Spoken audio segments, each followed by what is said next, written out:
Welcome to this installment of the Center for Writing and Rhetoric at Claremont Graduate University short video series. My name is Dr. Marcus Weekly. I'm the director of the Center for Writing and Rhetoric, and I'm really happy today to be talking to you about writing plans and specifically adapting the chunking method, which is typically thought of as a productivity strategy, to writing plans. And this can work for any type of medium to long project. Long projects, being milestones like dissertations or master's theses, and smaller projects or medium projects that I have in mind, things like end of term course papers. So the accompanying handout, like for all of these videos, this one is called the Writing Plan Chunking Guide. So if you haven't downloaded that already, please go to the online resources on our website, www.cgu.edu/write.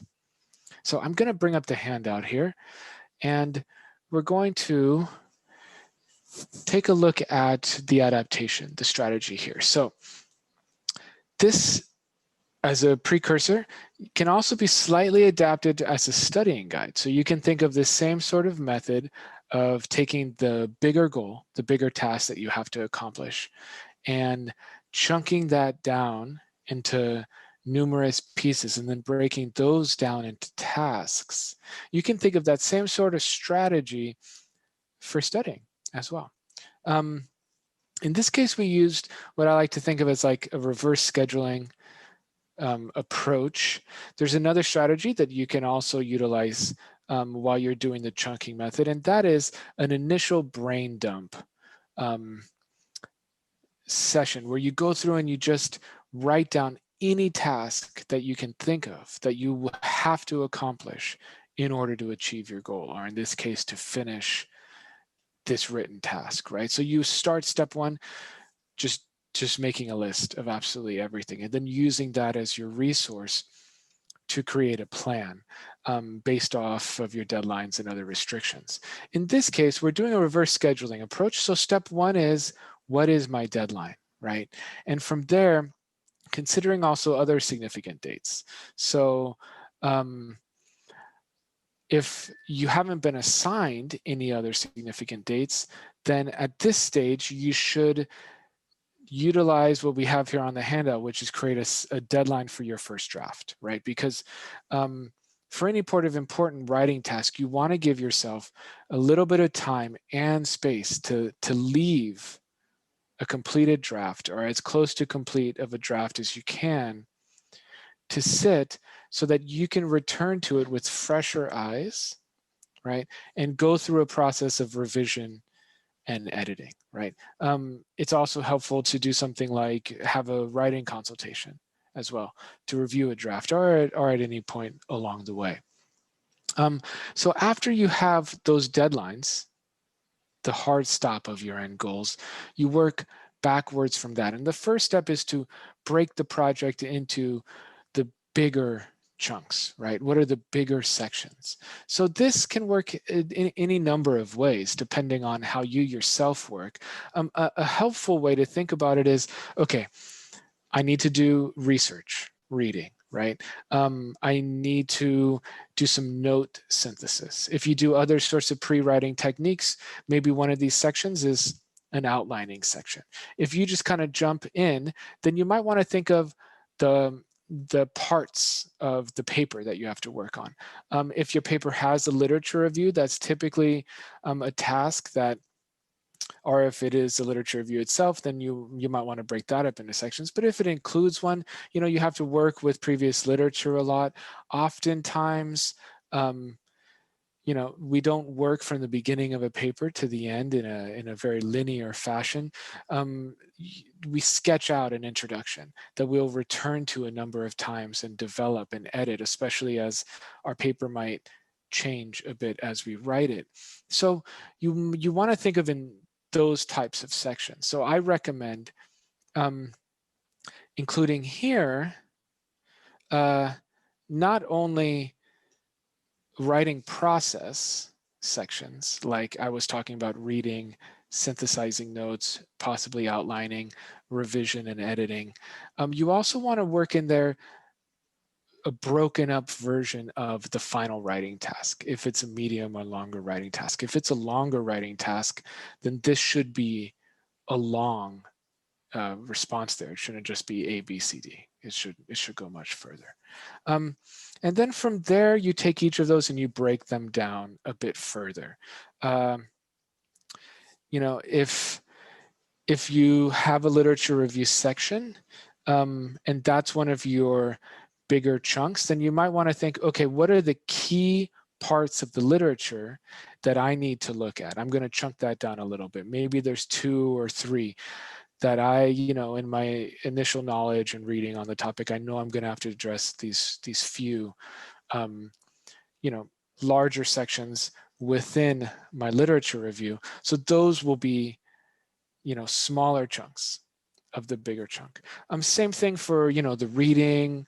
For outlining, you might not need to have multiple chunks, but maybe you do. So in this case, you know, some of your bigger chunks might just be able to skip 4 right down to 5. Okay, you might just be able to make a task list of some of the bigger chunks from 3. Like if for you it's reading and you know you've got 10 or 11 articles to read, you know, those might just be the tasks for 5, right? But for some of the other sections, it's going to be really helpful to have another chunking exercise to break down those bigger sections even more. But when it comes down to it here, the key to the chunking method is taking a bigger goal or a bigger project and breaking it down into tasks, giving yourself clear steps to move forward with so that you don't fall into a lot of the pitfalls of writer's block and procrastination and those sorts of things. By breaking down either the bigger chunks from 3 or the smaller chunks from 4 into manageable tasks, and then arranging those in the order asked by number 6 here, what you are doing is giving yourself clear guidance, a clear plan as to what you have next to do. You limit the times where I don't know what my next step is, those sorts of doubts, right? Or there's just so much to do, I'm overwhelmed. And that overwhelming feeling creates either procrastination or anxiety to even begin the writing process, right? You want to reduce that as much as possible by breaking down this bigger project into tasks. And you do that by taking some time at the beginning to create a plan like this, to think about the bigger picture, to break that bigger picture down into smaller pictures, and then those maybe even into smaller ones, and then into tasks, into very specific things. So a task for number 5 is going to look like read the first half of article X. It's going to be complete the outline for the literature review section. It's going to be tasks that are at least at that level, okay? And then these can be adapted if need be. We go through exercises like this during our writing events where if you know you have, you know, let's say 3 hours in the first half of a day to work, we encourage people to set a goal for those 3 hours and then to break down the tasks, the things that you need to do to accomplish that goal in that period of time. You may or may not do it, but you have a clear roadmap to what you need to do next to avoid the sorts of procrastination traps and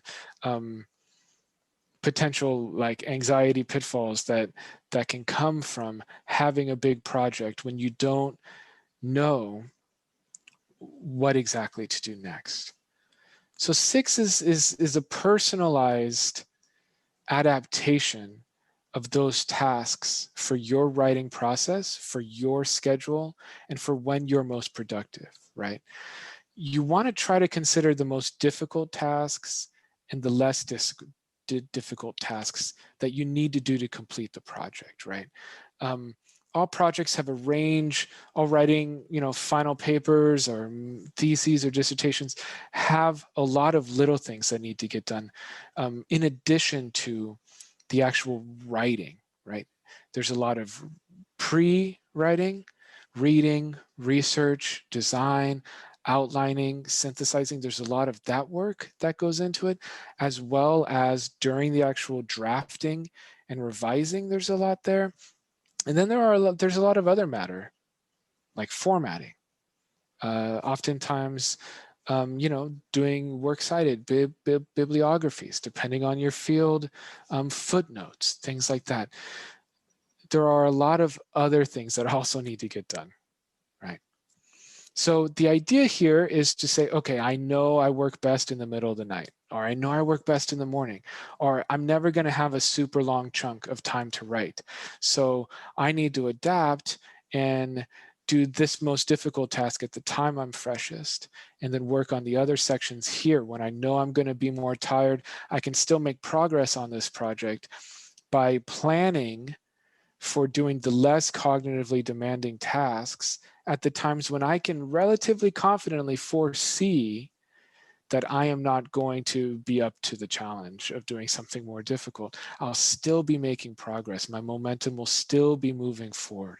I won't have as much anxiety about feeling like I'm not getting work done, and I won't be procrastinating because the momentum will build upon itself. And if the less times I feel like I've sat down to do work and I haven't actually gotten anything done, the less likely I am to feel like I'm procrastinating or waiting to the last minute or that this isn't working, right?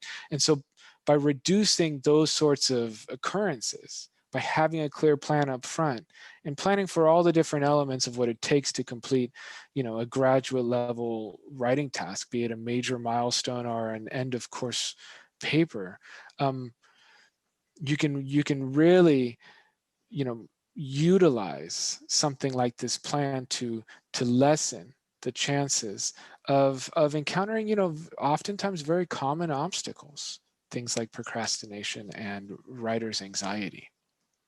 So moving on in this, it kind of guides you through some of the writing process considerations, place, time, those sorts of things. But think about when you are most productive, when you're least productive. Think about your writing space, you know, literally and figuratively. What are the sorts of things that help you focus? What are the sorts of things that don't? What are the obstacles? Do you need to remove your phone from the room for a half hour or an hour or something, right? Like, what's going to set you up for success? To take a moment there with 6 to think about, not only the plan type elements, but maybe an opportunity to reflect on what helps you be more productive and what is, really quite a temptation for you. So maybe you should remove when you know you're going to be sitting down and do this work. So then I think the last helpful reverse scheduling part of this is, setting some personal, your own deadlines, right? So if you've got 3 courses in a semester and you've got a major paper due for each course, they're all going to be due around the same time at the end of the semester. So if you don't plan out deadlines along the way for these various bigger and possibly even smaller chunks, depending on how, how micro you want to get with this, what works for you.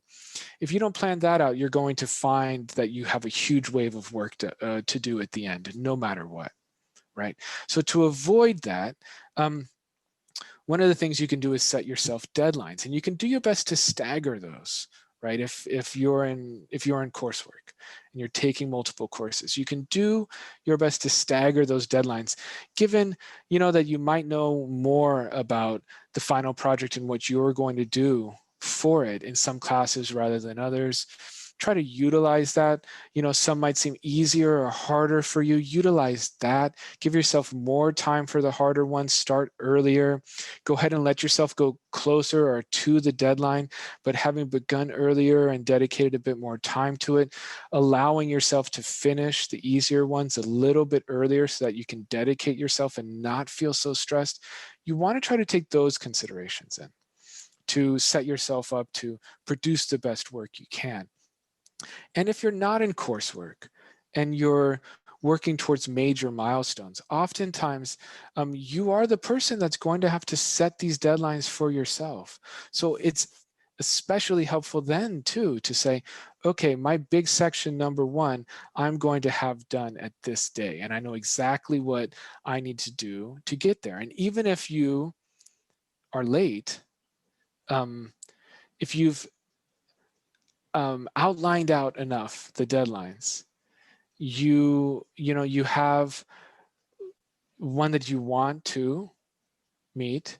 You have one that is kind of okay. If I'm a little late, things can still work out. And then you have one that's like, wow, it would be absolutely incredible if I could do it then. And even if you don't meet that and you have to go over an added semester, right? Move into the finalizing of that deadline into the next semester, it's still okay, right? But without doing this sort of planning in a lot of cases, it could end up taking a lot longer, right? So just by taking, this added strategical step towards setting yourself up to do the best work you can within, your own personal context, and with the goals you want to meet, and the specific challenges that you have in your own deadlines, for post-coursework or during coursework when the deadlines are a lot stricter, you definitely are doing a lot to avoid procrastination if you follow through with it, and to reduce anxiety, which causes a lot of writer's block in many cases. Another thing that I want to mention is it might not work perfectly, amazingly the first time, okay? But you plan again. You plan again the next time, learning from those previous experiences and creating a better plan the next time, given what you've learned about yourself, your process, and about how long it takes you to do what type of work and the other demands placed upon you. Check out all of our videos on our YouTube channel. You can find that as well at our website, www.cgu.edu/write. And thank you for watching. Good luck with your writing.